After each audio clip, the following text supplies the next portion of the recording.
Hi, it's Alexander Russo from The Grade, and this is the Education Show, and I'm delighted to be here today with former Chicago Mayor Rahm Emanuel. Rahm, thanks for being here. Thanks, Alexander. Let's start with the news of the week, which is the latest NAEP scores. Oh, I Um, thought you were going to say something about the Knicks or something like that, but okay, we'll go with the Nape scores. let's go with NAEP and do Knicks later. Let's talk about the NAEP scores. What's your take on the NAEP scores and the state of American education right now? I mean, it's what I've been saying. It's another it's a data brick, another data brick on the wall saying that the adults are failing the kids, and we have a five-alarm fire, however you want to describe it, whatever metaphor you want to use. I mean, 50% of our kids can't read at grade level. These math scores show you that there's also trouble on math. And I think I read some story, I forgot where I read it, but one of the fastest growing academic classes at college are remedial math and Yeah. reading. Yeah.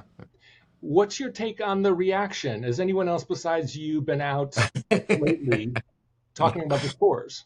I feel like I'm Paul Revere and the doors are locked and I'm actually on put on mute. No, this is part of also, if I could, one, you know more about the president's position on windmills than you do on both NAPE, math, and reading.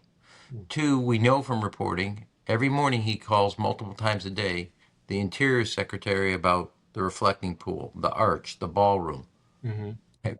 There is no reporting he's ever called the Secretary of Education about reading or math scores. I know I've been in the Oval Office 8 years. You trust me, what happens to a cabinet secretary when you're getting a call from the president? You stand at attention, you focus. That tells you what you have to do. And the fact that there's no phone call tells you a lot. As much as the other. Now, the other piece is, now this I'm dating myself, but I think is very, very important, at least to reading. 30 years ago, on the tail of a nation at risk, we were not sure as a country what it would take to both stop and then turn around the reading decline in America. But you had a lot of governors, Governor Clinton, Governor Winter of Mississippi, Governor Hunt in North Carolina, Riley, Governor Graham of Florida, who expended political capital and were all groping towards what would work. Right. Here, you have actually, because of the Mississippi Marathon miracle, you actually know exactly what to do, Hmm. and you're absent any political capital by any mayor, governor, or administrator at the top of the federal government.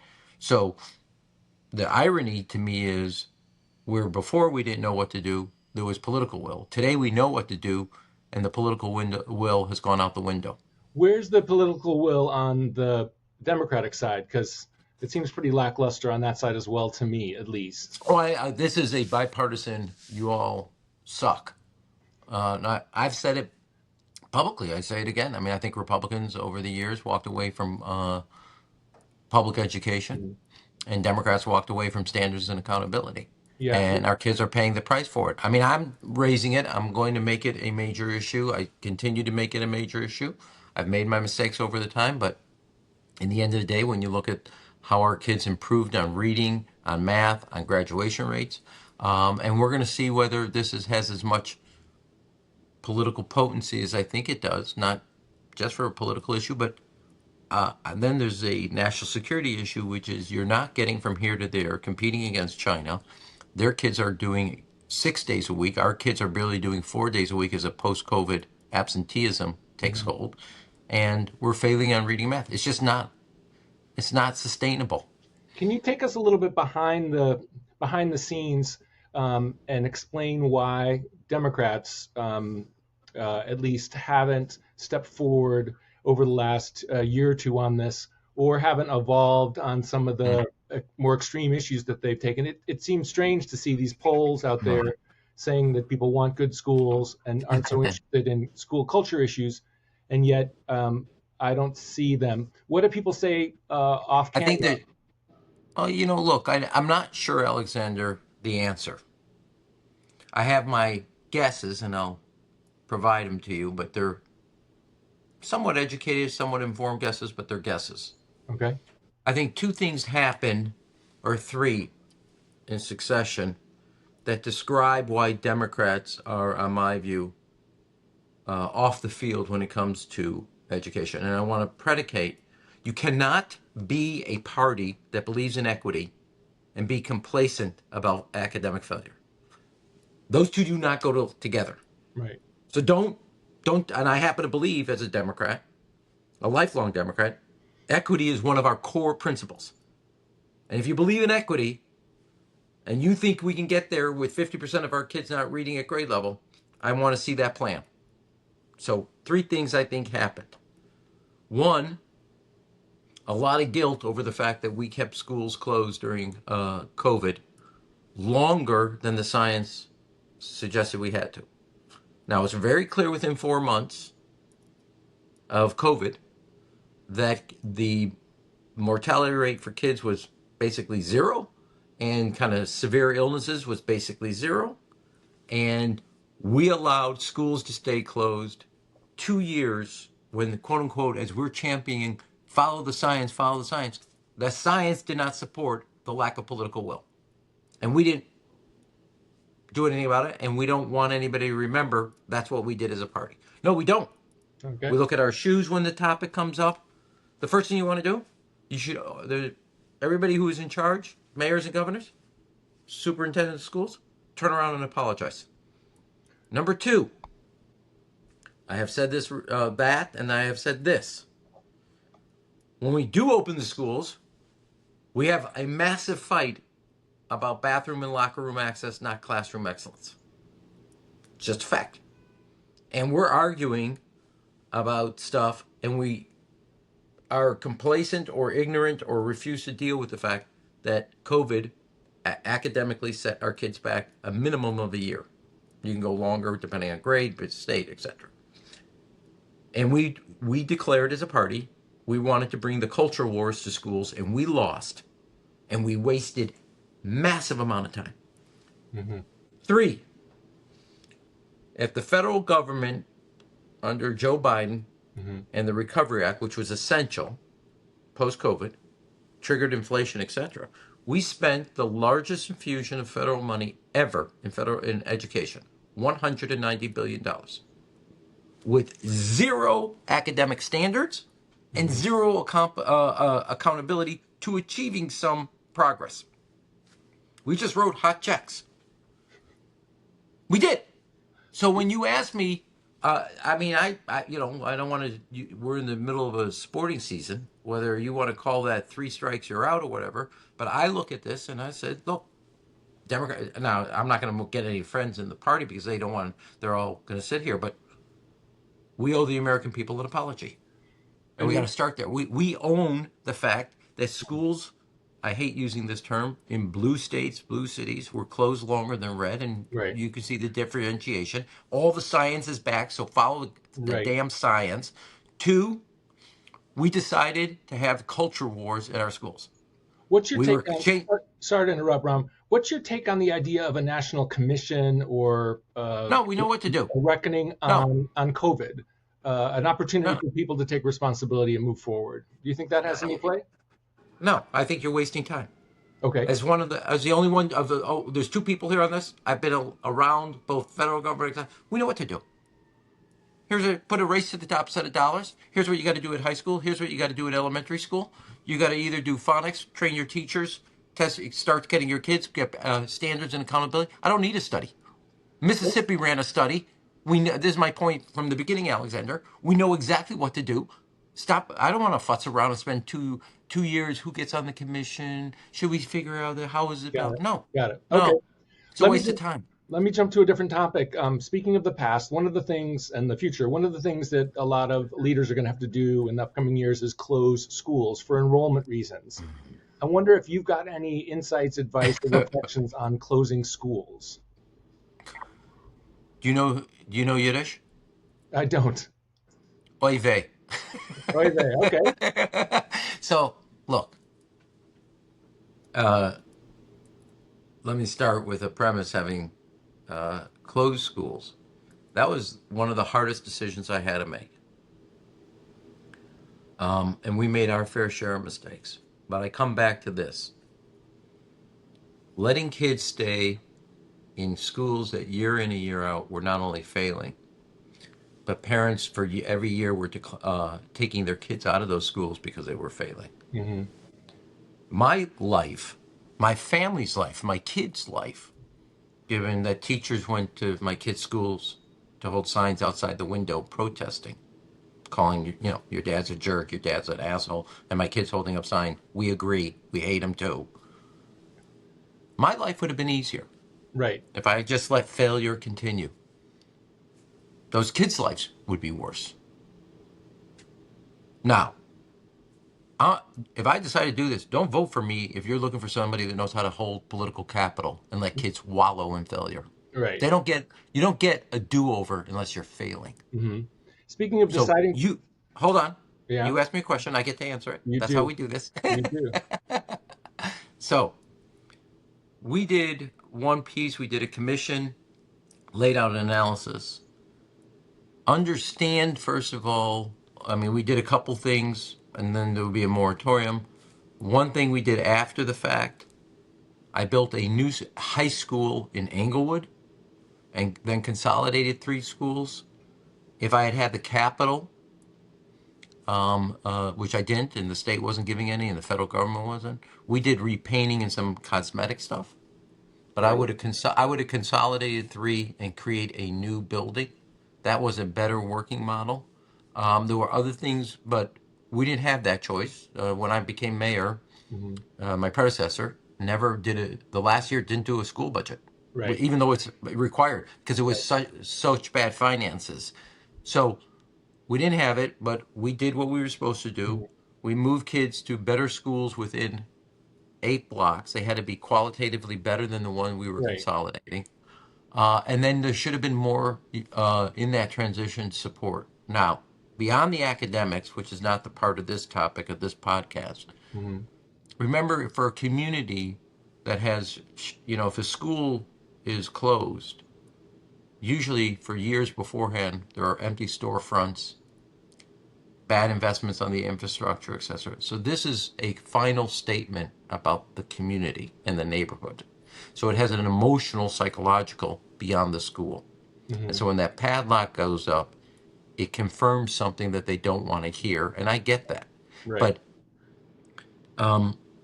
now the other thing, a lot of it, when you high schools are different than elementary schools. City of Chicago, even though I was yelled at, 75%, 3/4 of our kids travel out of their neighborhood to go to high school. Right. So it wasn't really what a lot of people were accusing about crossing gang lines because kids were already, for 20 years were crossing Right. quote unquote So if gang I, lines. so if I get the gist of it, it's combine and close and build new is the best of the worst.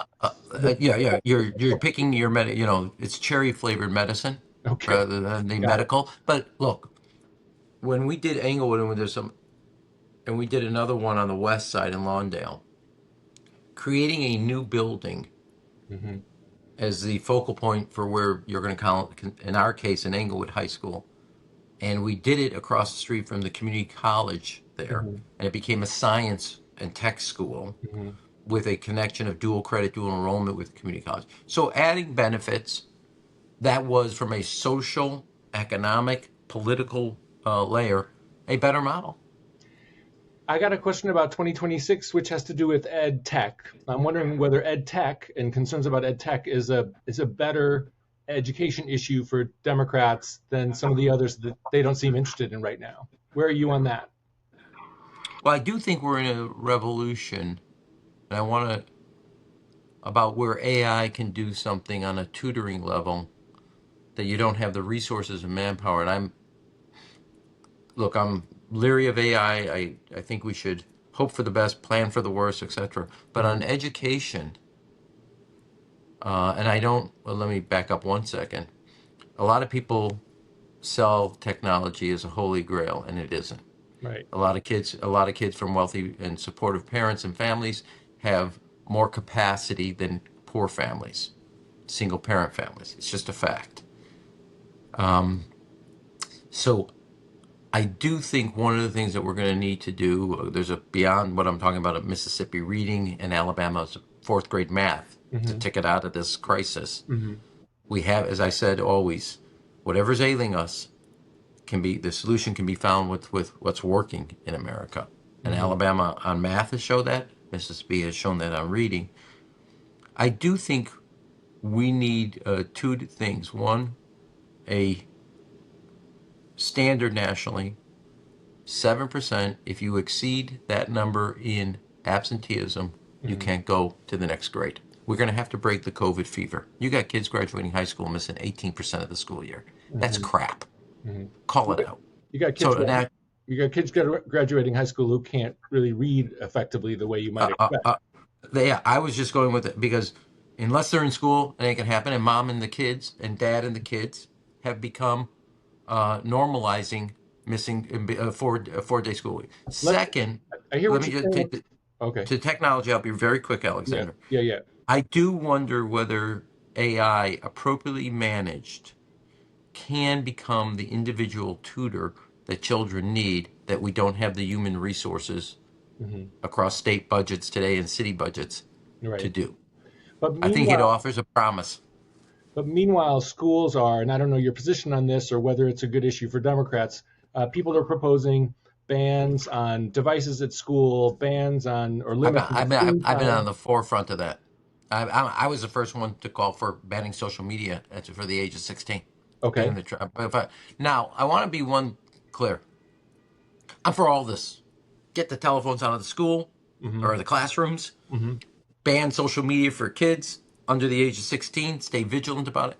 Mm-hmm. But first and foremost, number one thing, get phonics, get that art of reading, that Columbia professor, when I find her, I'm going to get phonics back in, retrain all your teachers, teach them every year how to be better at the phonics thing. Start in pre-K where 4-year-olds are there. Run it to the third grade. We know third grade reading is the canary in the coal mine. Mm-hmm. So I'm all into the other things. Mm-hmm. But if you're not doing phonics, I mean, run California, run Illinois Yeah. Let, versus Mississippi. They spend 3 to 4 times more money than Mississippi on education, and Mississippi's kicking their butt. mm-hmm. Now, get focused on the most important, and everything else is additive. How does it work for Democrats heading into 27 and 28 to be against or for choice? Can you walk us through the choice decision so that we I mean, understand the politics behind it? look. I worked for President Clinton. Who let's go back and dial the politics of this back. Mm-hmm. Back then, it was all about vouchers, and the president, while charters were also challenged in the lethargy in public schools, Yeah. it was as Clinton always used to say, you can't beat something with nothing. And public school choice was the alternative, and it worked. It actually politically worked Right. and academically worked. Now Okay. look, it's just a fact.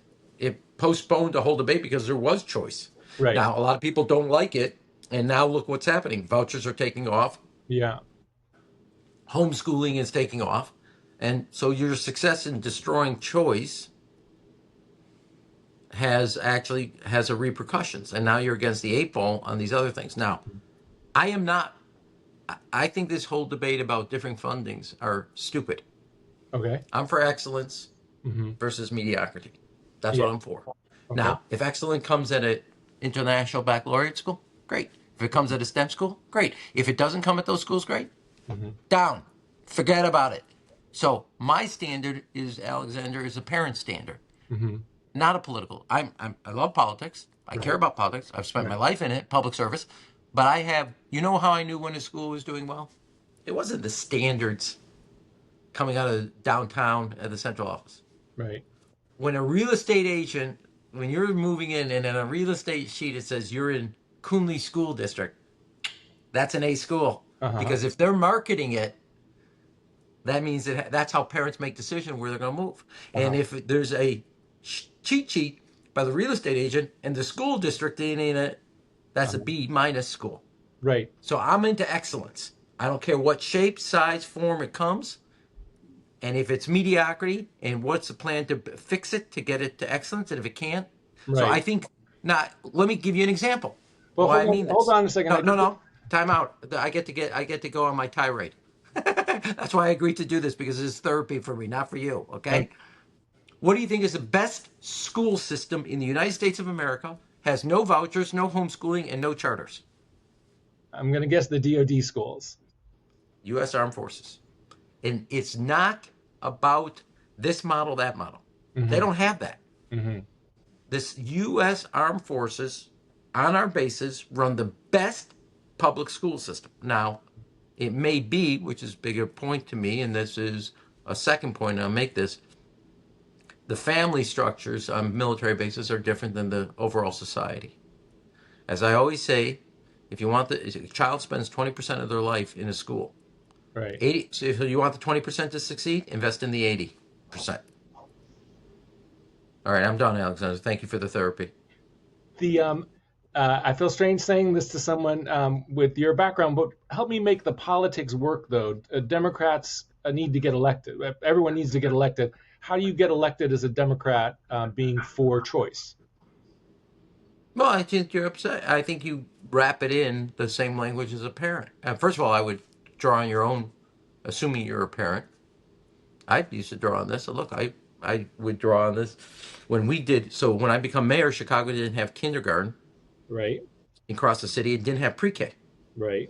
And in the first big budget fight, beside the contract fight rather, I said, look, I wanted to be an early childhood educator. Mm-hmm. I said, look, man, our schools on the north side have kindergarten, and our kids on the south side and west side don't. Mm-hmm. I said, what are we fighting about? Mm-hmm. I'm trying to make sure that the kids that need kindergarten get kindergarten, and the kids that have kindergarten also have a different kind of a family life and income. Right. This is insane. So I drew on the fact that I was once an early childhood educator, and that's what I studied at college. I also can tell you as a parent, the discussions we had, Amy and I, were about which is an excellent school for our child. That's our standard. Mm-hmm. And I'm not making a case for choice. I'm making a case for excellence. The Got it. same choice a parent. So one of the things we did, this is about 4 years into my tenure, and I say we, Janice Jackson and myself, is we created international baccalaureate neighborhoods. Don't Right. move from Chicago to Winnetka. Right. In Chicago, we're going to create kindergarten to senior year IB. So you can move there and say, my elementary year's IB, the high school, because we had all the data. We presented it from the University of Chicago. IB is the single best college career preparatory education. And Right. we created 6 IB neighborhoods. And what was it built on? Excellence. It Right. wasn't built, and it was at a neighborhood school. Now, Right. a lot of the labor teachers union did not like that, Mm-hmm. but and we found out when we started this, Loyola University in Chicago was the center of the country for training IB principals. So we had an inside straight, and we weren't playing the straight. Right. I'm all about excellence. That is the word I'm going to own. That is how you make this politically palpable, Got whatever it. decisions you make. Two last questions, and thanks again for doing this. I really appreciate it. And I'm going to send you the bill for the therapy.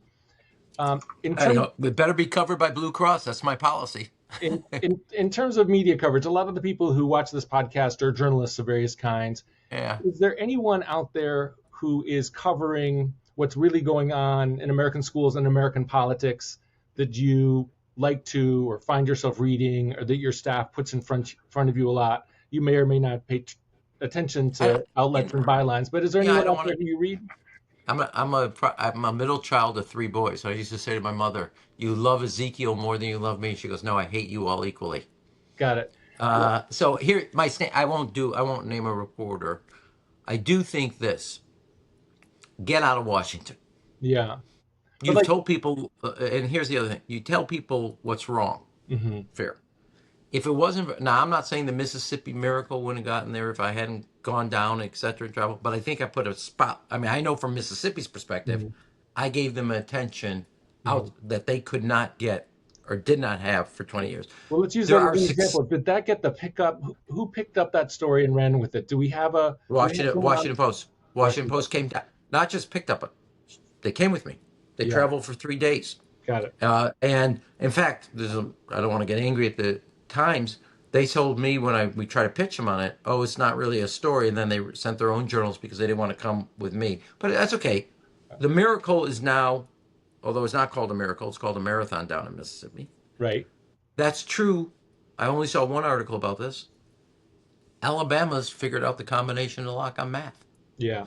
There are others, I'm a big advocate of reinventing the high schools. We Right. did this in Chicago. Yeah. We brought college classes to high school, set a goal, and we achieved 50% of our kids graduated with college credit. Second, you couldn't get your diploma without producing a letter from a college, community college, or branch of the armed forces or vocational school. Got 98% compliance. There are places succeeding. The biggest thing that's missing Hmm. isn't where we're failing. We know it. Hmm. We, Tell we, people where success is so we can scale it as a country. right. And for the people here watching this who only see blue, is there any place that you can point to that's blue that has this kind of progress or success or made these changes? I can think of DC, and that's about it. Well, look, I happen to think what we did in Chicago, both not only as Sean Reardon said, from Stanford, but the biggest thing I think we did, I mean, there's a lot I think we did besides showing you could do it, is reinvent the high school years from a diploma driven to a college career preparation. Hmm. I didn't care whether you wanted to be an electrician, an educator, or engineer. You Is had to anyone have, out there doing that now? There's anyone out there doing what you did then? And I remember the Reardon study and people's struggle wrapping their minds around Chicago schools as a success. But is there anyone out there doing that now that you know of off the top of your head? look, I mean, in a quote unquote blue city or state. Yeah, Well, the fact that I can't answer that question off the top of my head, except for the U.S. Armed Forces, yeah, and that maybe tells you. I think the answer is the fact that I can't say. Now, look, we're going to get a political test. Senator Bennett, who I helped when I was chief of staff get him from the Denver education to senator. hmm. I think we're going to have a road test in the Democratic primary Yeah, and see some stuff. But I can't tell you um, that's the model. I can't say this city today or right, that school right. district today or that state. I mean, a good example. I don't know why states are blue red. I don't give a crap. Mm. What is it that you decided you're going to still stay on the art of reading versus the science of reading? Yeah, It was a most destructive 20-year waste of a generation. I hear And why you don't need a study. I hear That's that my the DC public schools have made a lot of progress. I haven't looked into it, and they haven't gotten a I don't lot of know. credit, but that's what I hear. One last Could be. question before I let you go, and thank you again for being on. Mhm. What's next for you? Have you announced? Are you about to announce? Do you want to announce here? No, I do not want to announce here. And I want to continue to visit the country. I just came back from a bike trip across New Hampshire. I met with, let me give you, I met with, at the last visit near Hanover, two principals, struggling schools district in Lebanon, and they have done phenomenal work in kids that Harvard and MIT and Stanford and University of Chicago. Not those kids, not that income group, not that family. And they're taking the leather off the ball. Um, and I would say to you, I think on education, I've laid out a pre-K to BA plan. It's passionate to me. I'm obviously thinking hard about it, but I think what is ailing America is that the foundation of a middle class life, owning a home, saving retirement, saving for your kids' education, and your health care, every one of them are broken. And unless you have a plan to fix them, or as I like to say, if you don't understand the issues of the family room, the classroom, the boardroom, the break room, and the situation room, don't apply for this job because you're going to need that and more. Ram Emanuel, thanks for being on the Education Show. I really appreciate it. Okay. Thanks, Alexander.